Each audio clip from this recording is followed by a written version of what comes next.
Hi friends, welcome back to my channel. Dear students, ఈ వీడియోలో మన కమ్యూనిటీ పోస్ట్ లో పెట్టిన ప్రాబ్లం గురించి ఎక్స్ప్లెయిన్ చేస్తాను. మన కమ్యూనిటీ పోస్ట్ లో పెట్టిన ప్రాబ్లం చూస్తే ఒక చిన్న సర్క్యూట్ ఇచ్చారు.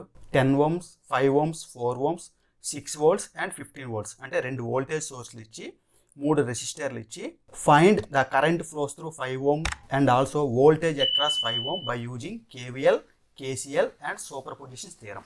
అంటే ఒక చిన్న సర్క్యూట్ ఇచ్చి ఏదైనా ఒక ఎలిమెంట్ దగ్గర వోల్టేజ్ కానీ కరెంట్ కానీ మనకి మెజర్ చేయాలనుకుంటే డిఫరెంట్ టెక్నిక్స్ ఉన్నాయి. అందులో KVL, KCL అండ్ థియరమ్స్. అంటే థియరమ్స్లో సూపర్ పొజిషన్ థియరం రావచ్చు, లేదా థెవెనిన్స్, నార్టన్స్, ఏ థియరం అయినా కావచ్చు. సో ఈ మెథడ్స్ అన్ని ఒక ఎలిమెంట్లో ఫ్లో అయ్యే కరెంటు లేదా ఎలిమెంట్ అక్రాస్ వోల్టేజ్ లేదా పవర్ కన్జంప్షన్ ఇలాంటివన్నీ మనం క్యాలిక్యులేట్ చేయొచ్చు. అయితే కమ్యూనిటీ పోస్ట్లో నేను ఇచ్చింది KVL తో ఫైండ్ అవుట్ చేస్తారా, KCL తో ఫైండ్ అవుట్ చేస్తారా, లేదా సూపర్ పొజిషన్ థియరంలో ఫైండ్ అవుట్ చేస్తారంటే, లేదా ఆల్ అంటే అన్ని దాంతో ఫైండ్ అవుట్ చేయొచ్చా అంటే, కొంతమంది KVL అని మెన్షన్ చేశారు, కొంతమంది KCL అన్నారు, కొంతమంది సూపర్ పొజిషన్ థియరం అన్నారు. చాలా తక్కువ మంది వచ్చేసి పై మెథడ్స్ అన్ని ద్వారా చేయొచ్చు అన్నారు. సో స్టూడెంట్స్, ఇక్కడ మీరు గుర్తు పెట్టుకోవాల్సిన విషయం ఏంటంటే, ఏదైనా ఒక సర్క్యూట్ ఇచ్చినప్పుడు ఏ ఎలిమెంట్ దగ్గర అయినా కరెంట్ గానీ లేదా వోల్టేజ్ గానీ పవర్ గానీ మెజర్ చేయాలనుకుంటే చాలా మెథడ్స్ ఉన్నాయి. KVL తో చేయొచ్చు, KCL తో చేయొచ్చు, థియరమ్స్ తో చేయొచ్చు, నెట్వర్క్ రిడక్షన్ మెథడ్ తో చేయొచ్చు, ఏదైనా చేయొచ్చు. చూసారా, ఈ చిన్న సర్క్యూట్స్ ని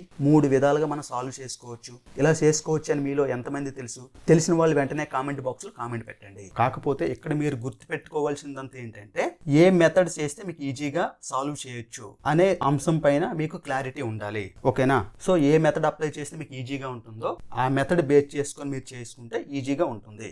ఏ మెథడ్ అప్లై చేస్తే ఈజీగా ఉంటుందో ఆ సూటబుల్ మెథడ్ అప్లై చేస్తే సరిపోతుంది. లేదు ఒకవేళ ఎగ్జామ్ లో మీకు పర్టికులర్ గా పలానా మెథడ్ లో చేయాలంటే ఇంకా మనం చేసేది ఏం లేదు, ఆ మెథడ్ లోనే చేయాలి. లేదు సింపుల్ గా ఇలా ఇచ్చేసి సింపుల్ గా ఒక సర్క్యూట్ ఇచ్చి కరెంట్ గానీ వోల్టేజ్ గానీ పవర్ గానీ మెజర్ చేయాలి, ఇక్కడ ఈ మెథడ్ మెన్షన్ చేయనప్పుడు మీరు సూటబుల్ మెథడ్ లో మీరు చేసుకోవచ్చు.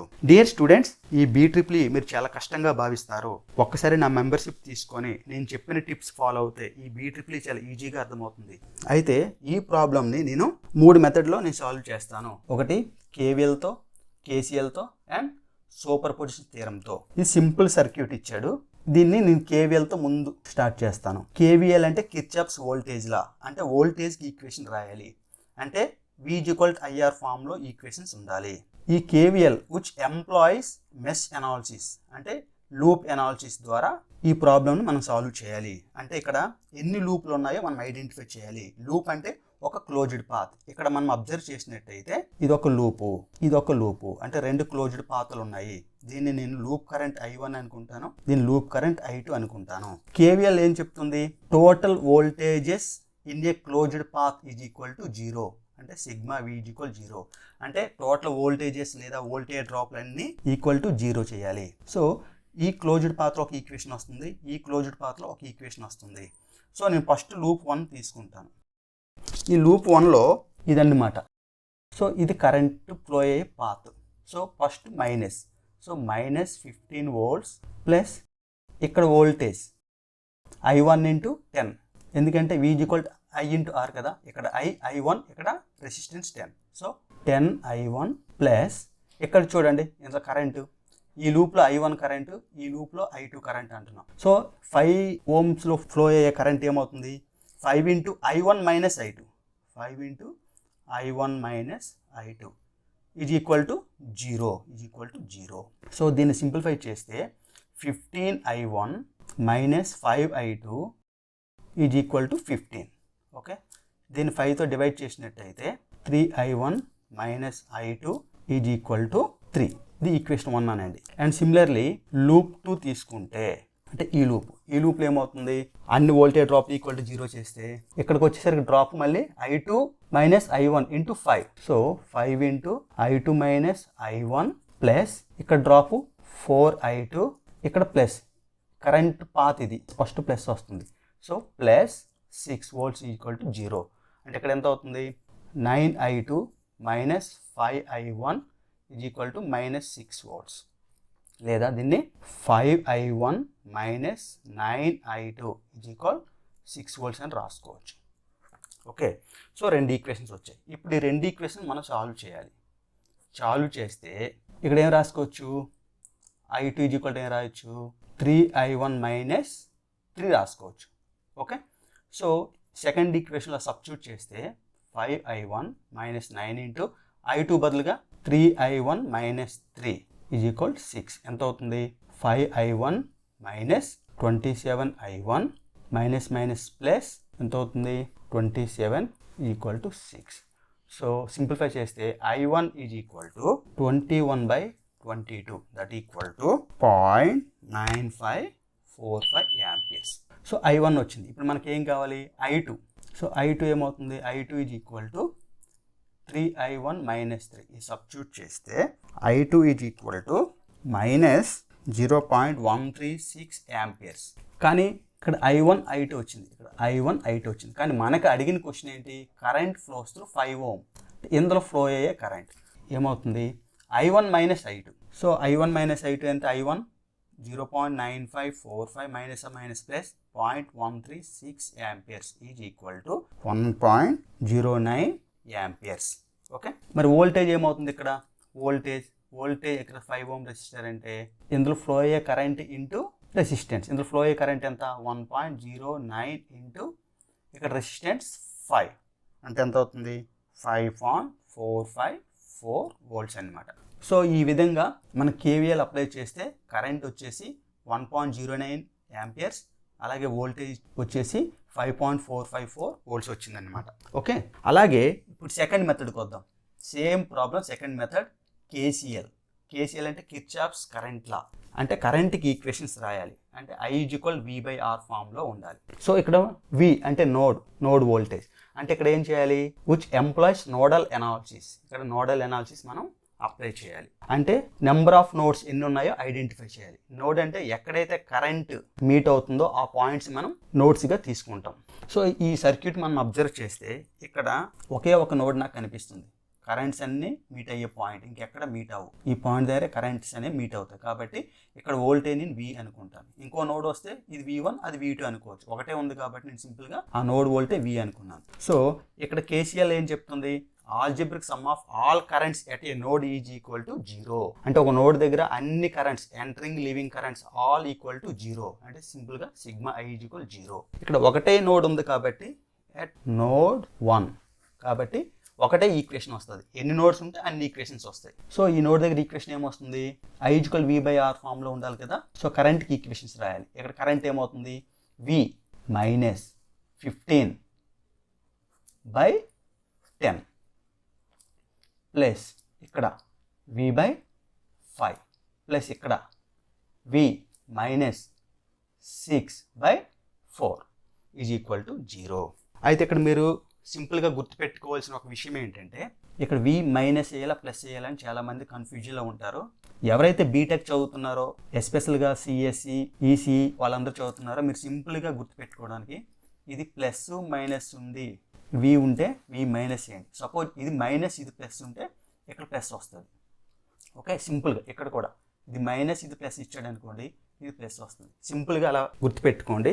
మరీ లోతుల్లోకి వెళ్ళకండి. దీనికి సంబంధించి ఇంకేమైనా డౌట్స్ కావాలంటే నా పాత వీడియోస్ ఉంటాయి, ఒకసారి చూడండి. అక్కడ చాలా క్లారిటీగా ఉంటుంది. ఓకే, దీన్ని మనం ఎల్సిఎం తీసుకుంటే 20. ఇప్పుడు ఏమవుతుంది? 2V minus 30 plus 4V plus 5V minus 30 equal to 0. అంటే ఎంత అవుతుంది? 11V ఈజ్ ఈక్వల్ టు 60 అయినప్పుడు V ఈజ్ ఈక్వల్ 60/11 అంటే 5.454 వోల్ట్స్ అన్నమాట. చూసారా ఇక్కడ డైరెక్ట్గా వస్తుంది వోల్టేజ్. ఇక్కడ ఇన్ని స్టెప్స్ చేస్తే కానీ రాలేదు, ఇక్కడ డైరెక్ట్గా వస్తుంది. ఇప్పుడు కరెంట్ ఏమవుతుంది? కరెంట్ ఫ్లోస్ త్రూ 5 ohm ఏమవుతుంది? ఇక్కడ వోల్టేజ్ బై రెసిస్టెన్స్ అంటే ఎంత అవుతుంది? 5.454 రెసిస్టెన్స్ 5 వేస్తే 1.09 యాంపియర్స్. సో స్టూడెంట్స్ ఈ రెండు మెథడ్లో మనం అబ్జర్వ్ చేసినట్టయితే ఇక్కడ నోడల్ ఎనాలిసిస్ ద్వారా సింపుల్గా ఒక ఈక్వేషన్స్తో మనం సింపుల్గా ఫైండ్ అవుట్ చేస్తాం వోల్టేజ్ కరెంట్. ఎక్కడైతే రెండు ఈక్వేషన్స్ వచ్చాయి లూప్ 1 లూప్ 2 ఆ రెండు ఈక్వేషన్స్ సాల్వ్ చేసి కరెంట్ I1 I2 మెజర్ చేసి దాని నుంచి కరెంట్ ఫ్లోస్ త్రూ 5 ohms మళ్ళీ I1 మైనస్ I2 వేసి తర్వాత వోల్టేజ్ ఫైండ్ అవుట్ చేసినప్పటికీ ఇది కొంచెం లెంతీ ప్రాసెస్ అయింది. కాబట్టి ఎలాంటి ప్రాబ్లం ఇచ్చినప్పుడు ఒక ఈక్వేషన్స్తో సాల్వ్ అవుతుంది కాబట్టి ఈ మెథడ్ మీరు చేసుకోవచ్చు. ఓకే, సో ఈ రెండు మెథడ్స్ ఒక దగ్గర ఉంటే మీకు ఈ రెండు మెథడ్లో ఏది ఈజీగా ఉంది కష్టంగా ఉంది అనేది ఈజీగా అర్థమవుతుంది. కాబట్టి ప్రతి ఒక్కరు బట్టి పట్టకుండా కాన్సెప్ట్ వైజ్ నేర్చుకుంటే మీకు చాలా ఈజీగా ఉంటుంది.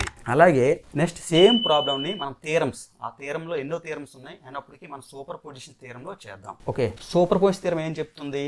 In any linear or bilateral network having multiple sources in the response of any element will be equal to algebraic sum of the individual sources acting alone. అంటే ఏదైనా ఒక పెద్ద సర్క్యూట్ ఇచ్చినప్పుడు దాంట్లో ఎన్ని సోర్సులు ఉన్నాయో ఐడెంటిఫై చేయండి. వోల్టేజ్ సోర్సెస్ కానీ కరెంట్ సోర్సెస్ కానీ ఎన్ని ఉన్నాయో అన్ని ఐడెంటిఫై చేసి ఒక్కొక్క సోర్సు ఒక్కొక్కసారి కన్సిడర్ చేసుకుంటూ ఫైనల్ గా వచ్చిన సోర్స్ల రెస్పాన్స్ అన్ని సమ్ చేయాలి. అప్పుడు టోటల్ రెస్పాన్స్ వస్తుంది. ఇక్కడ మనం అబ్జర్వ్ చేసినట్టయితే ఇక్కడ రెండు సోర్సులు ఉన్నాయి కాబట్టి రెండు సర్క్యూట్స్ వస్తాయి. సో కేస్ 1 నేను 15 వోల్ట్ సోర్స్ యాక్టింగ్ ఎలోన్ అంటాను. ఓకే, అప్పుడు డయాగ్రామ్ ఏమొస్తుంది? ఈ సోర్స్ ఉంటుంది, అదర్ సోర్స్ మనం రిమూవ్ చేయాలి. అంటే other source remove means in super position theorem voltage ఉంటే షార్ట్ సర్క్యూట్ చేయాలి, అలాగే కరెంట్ సోర్స్ ఉంటే ఓపెన్ సర్క్యూట్ చేయాలి. ఇది గుర్తుపెట్టుకోండి, కరెంట్ ఓపెన్, వోల్టేజ్ అయితే షార్ట్ సర్క్యూట్ చేయాలి. వోల్టేజ్ ఉంది కాబట్టి నేను దీన్ని షార్ట్ సర్క్యూట్ చేస్తాను. ఈ సోర్స్ ఇక్కడ ఉంది. Okay, plus minus 10 ohms, 5 ohms, 4 ohms, ఇది ఒకటి. నెక్స్ట్ కేస్ 2లో నేను 6 volts యాక్టింగ్ ఎలోన్ అంటాను. అంటే 6 volts ఉంటుంది, 15 volts రిమూవ్ చేస్తాను. రిమూవ్ మీన్స్ వోల్టేజ్ సోర్స్ కాబట్టి ఇది షార్ట్ సర్క్యూట్ చేయాలి. సో ఇది నేను షార్ట్ సర్క్యూట్ చేశాను. ఇది సర్క్యూట్ 6 volts, ఇది 4 ohms, 5 ohms, 10 ohms.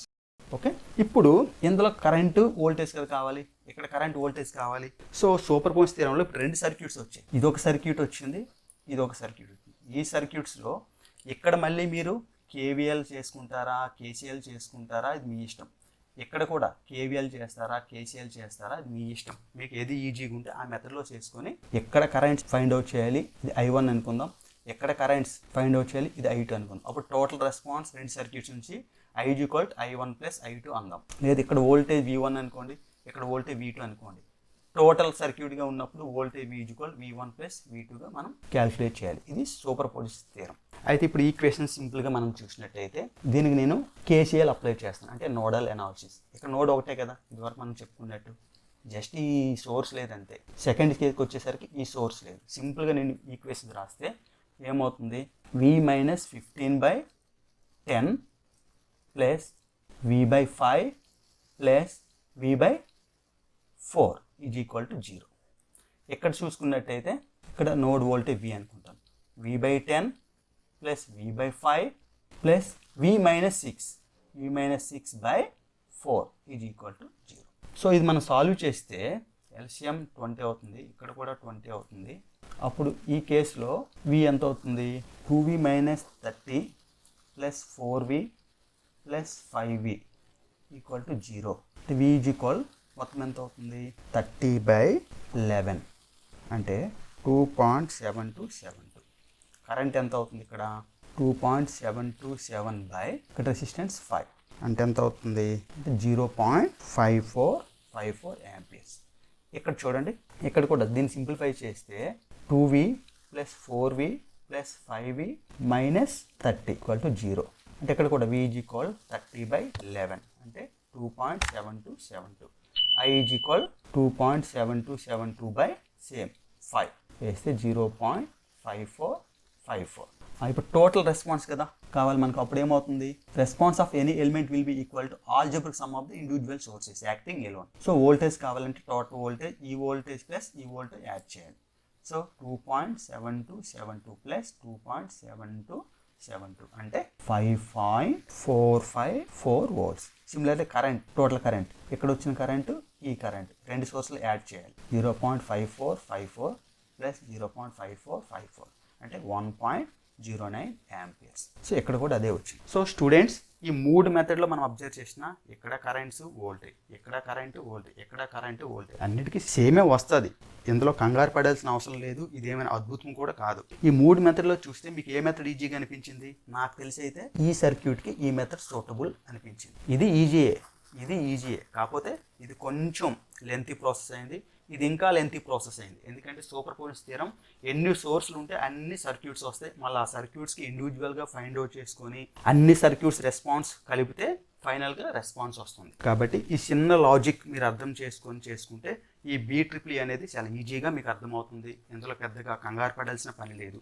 ఓకే, మీ అందరికి అర్థమైందని నేను భావిస్తున్నాను. డియర్ స్టూడెంట్స్, ఈ BEEE సంబంధించి మీకు ఇంకేమైనా ఇన్ఫర్మేషన్ కావాలంటే వెంటనే నా ఛానల్ని సబ్స్క్రైబ్ చేసుకొని నా మెంబర్షిప్ ఆఫర్లో జాయిన్ అవ్వండి. మీ అందరికీ ఆల్ ది బెస్ట్.